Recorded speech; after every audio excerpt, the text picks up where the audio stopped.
Hello everybody and welcome back to my channel. I hope you're all having a wonderful day. Today we are going to be making this lace collar. I am super excited. I've been wanting to do this for a long time, so let's jump into it. This collar was given to me by a family friend. It belonged to her wife. Had been in her wife's family since it was made in the early 1900s, late 1800s, early 1900s probably. And her wife sadly passed away of cancer a couple years ago. And when she did, the family friend gave me this collar.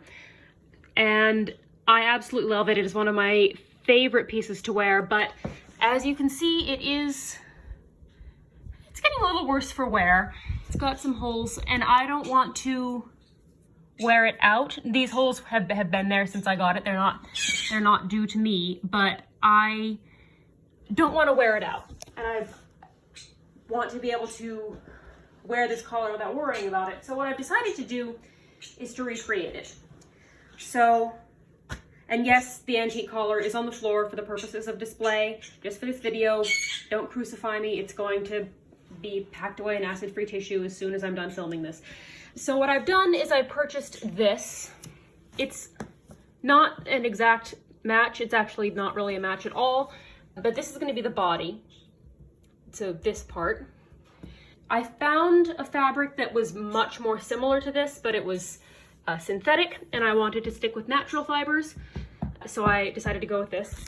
And I have this, which I bought online, this lace, which will be the new version of this around the edge. So it's quite pretty. It's very different, but it's quite pretty. And then for this part, this lace here, I have got this, which is actually quite a bit bigger. So I might change this lace out for something else later, because this is about 2 inches or 1.5 inches wide, and this is about 1/4 of an inch wide. And then lastly, for this lace here, I have this, which I also might end up changing out later because this is also much wider. Yeah, it is much wider. All right, I accidentally stopped the recording. I've decided I'm definitely not going to use these. They are too wide and too dark. I don't want the collar to be this beige looking, so I'm going to find smaller and wider replacements for these. I didn't buy these especially for this project. I already had these two lying around, so it's not like I've wasted money on them. But I do need to make all of these laces match, because it will look not good if they don't match. And my desire is to have the whole thing be white to make it look nice and clean and new, but bleach is very, very damaging to textiles, and this lace is antique. This is not. So what I'm going to do instead is tea dye this to match this. Just a very, very light amount of tea dyeing to make this part, this fabric lace thing, match this sort of ecru color. So that's going to be the first step, and I'm going to work on finding replacements for this.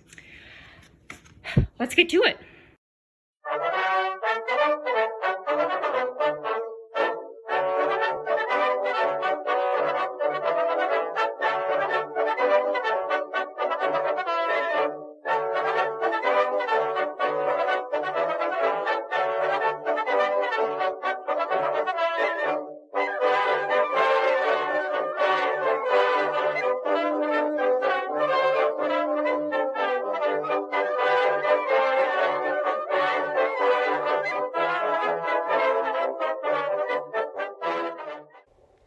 Once I thought that the lace fabric was the right color, I took it out, rinsed it very, very thoroughly, and hung it up in the garage to dry on the laundry line that I keep in there because it's too wet to put it outside. And while that was drying, I got to work on the pattern that I was going to use for this collar. So to begin with, I started off by tracing the original collar, but I decided that I wanted to change up the shape a little bit because the way that the original collar is made, you have to cross it over itself in the front to get it to give full coverage, as it were, and I didn't want to have to do that. It ends up sticking out at sort of odd angles, so I just wanted it to come to a nice, even meet down the center front. So I had to fuss around with the pattern a little bit and make minor alterations in order to get it correct. I'm not sure if I ended up recording all of the different iterations of the pattern, but I certainly got some of them. After much trial and error, I finally figured out a pattern that I liked. I ended up with this thing, and you'll see how it comes together later, so I'm not going to try to describe it for you in words because that'll just be confusing. Right at around the same time I finished up making the pattern, the lace was dry, so I ironed that, and then I worked on getting this pattern cut out. After I cut out the lace, I went on to ironing the raw edges down, and I actually made a little bit of a mistake here. This pattern mock-up piece is pinned to the back side of the lace, and you can see I ironed the lace over onto that pattern piece. That's not correct. This would mean the raw edge of the lace would be on the bottom of the collar, facing in towards my body. You actually want to have the raw edge of this lace ironed over to the front, so it's on the outside of the collar, because that raw edge is going to be covered up with more lace later on, and that will lead to all of the raw edges being hidden and enclosed, whereas if you had the raw edge ironed downward, you'd have to do something to bind it off. So I realized my mistake and I fixed it before any permanent damage was made. Here I'm simply sewing down that part that I ironed previously. It's not that complicated. You can probably tell what I'm doing pretty easily. Somehow I neglected to film the process of gathering down the lace edging, but it was not a very intensive process. I just ran 2 parallel gathering stitches by hand along the lace and gathered it down, and I made sure to concentrate a majority of the gathering at the bottom back point to make sure that that edge would lay nicely, that point would lay nicely. I do think that it would have been better if I'd had a little bit more of this edging lace, just a couple inches, 5 inches, or more than that if I could have, because there are some places where there's just the tiniest little pleat in the edging lace or just nothing at all. So you can tell that I was working with limited materials, and I think it would look more pretty and fluffy if I'd had just a little bit more lace. But considering that it's antique and I was working with a very limited budget, I think it came out all right. So here I am affixing the edging lace to the body of the collar, and this is also affixed with the raw edge on the outside, the right side, because that's going to get covered up later. All right, so this is where we are now, and then for this part around here and around the neck, I've got this lace that's upside down. I've got this, and this was given to me by a family friend, and it's been in her husband's family, I believe, since the 1880s, and it's a very, very long piece. I didn't want to use it because I thought it was very yellow, but I unwrapped it, and lo, the part that had been wrapped underneath was much whiter than the part that had been exposed to the surface air. So I washed it all very carefully by hand in Woolite, and it now matches quite well. So I'm going to attach this.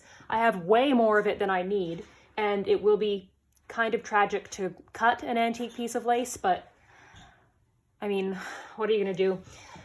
With the original, this part of lace is attached to the top right here, just like this one. However, the original doesn't have this solid white piece, and I don't want that to be visible underneath the lace that's going to go on top of all of this to hide it, hide the seams.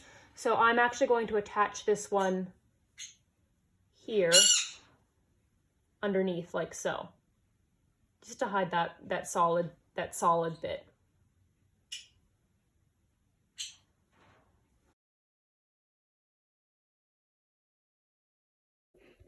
All right, so I need to cover this seam up, this join with lace, which is perfect, but it is literally just 2 inches too short, so that's not gonna work.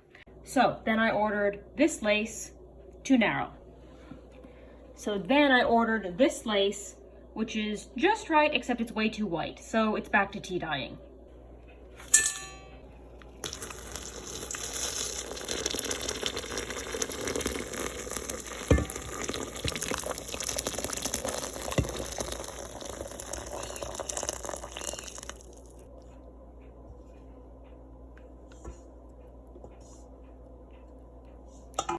Once the lace was dyed and dried and ironed, I got to work in pinning it into place. And I pinned the first half into place and then sewed it down. And then for the second half, I didn't bother with pinning. I just kind of freehanded it and it worked out fine. Speaking of sewing the lace down, that's what I did next. This was a remarkably easy project. Nothing really went wrong. Well, that's not true. The only thing that went wrong was the tea dyeing process. I didn't get that quite right. I don't think I dyed the body fabric portion of the collar quite enough, because it looks like it's a very good match to the edging lace in indoor light, but when you get it outdoors, it still looks very blindingly white. And then the last piece of lace that I'm sewing on right here in this clip is too dark. It turned a little bit pink almost, which is strange. I don't know how that happened, because I used the same brand and same type of tea to dye that I used to dye the other one. So I'm not sure how that happened, but yeah, it looks kind of pinkish, and there's not really anything I can do about that. I certainly was not going to bleach it white again and try dyeing it again, because I was quite frankly kind of sick of lace at that point, and if I had somehow damaged that lace with bleach and then had to buy even more lace, because I bought 3 different things of lace for this collar, I would not have been happy. So I just decided to go with it. Slightly pink, who cares? While you're enjoying the vanity footage, I want to encourage you to like, comment, subscribe, turn on the notification bell, share, all that good stuff. And I really do want to encourage you to subscribe. My YouTube analytics tell me that only about 10% of the people who watch my videos are actually subscribed. So, yes, please subscribe if you watch these videos. It is very easy for you, and it really, really helps me out. So I would greatly appreciate it. Thank you so much for watching this video. A huge, huge thank you to Mary Royal, Sandra White, Kit Kat Stitch, Emily Donnelly, V Birchwood, and River Shoal for sponsoring this channel on Patreon. If you would like to sponsor this channel on Patreon yourself, there will be a link in the description below. Absolutely no hard feelings if you can't. I completely understand. I'm also going to link to my Instagram below, where you should definitely go and follow me, and I will link to my email below in case you need to get in touch with me for any reason. I hope to see you around next time, and I hope that you have a great day, week, 2 weeks, until I see you again. Bye-bye.